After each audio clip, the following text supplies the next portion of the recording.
This year's our 25th season on PBS. We're particularly excited about the lineup we have, which I think is really one of the best that we've put on in recent memory. I don't think there's any big secret about what we've managed to achieve. That we seek out not subjects, but stories. We want characters, we want drama, we want meaning in those stories. The present is overwhelming, the future is unknown.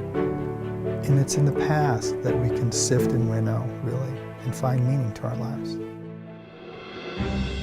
Our season begins with a film called The War of the Worlds, which is about the 1938 radio broadcast by Orson Welles, where Martians landed in New Jersey and the nation supposedly panicked.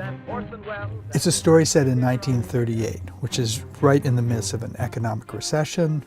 There's winds of war blowing in from Europe, and people have been sort of conditioned by these news bulletins to expect the worst. And it makes you realize that, in some ways it's not that far removed from today.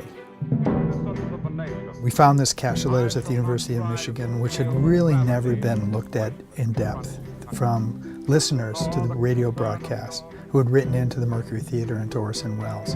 And we were able to bring those letters to life by employing actors reading from them.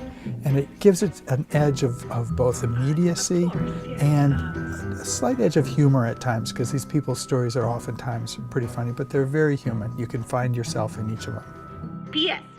Have since given a laugh to hundreds who did not hear the broadcast and many who still think we're nuts.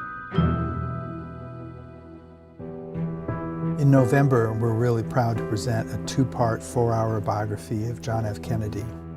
I think our focus in this program is really what his background had prepared him for. What kind of president really did he think he was going to be? The film takes you back to a time when there was a real sense of vulnerability in the United States. He comes in and there's the Bay of Pigs and the Cuban Missile Crisis. The Russians have put the first satellite into orbit with Sputnik. And it really looks like they're inching ahead in the arms race. And meanwhile, his attention was drawn by an increasingly turbulent civil rights movement. And it really forms a really interesting dynamic in the White House.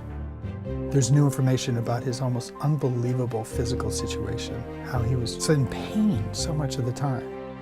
And so I think it's both a very interesting specific story about Kennedy and in some ways sort of an emblematic story about the White House.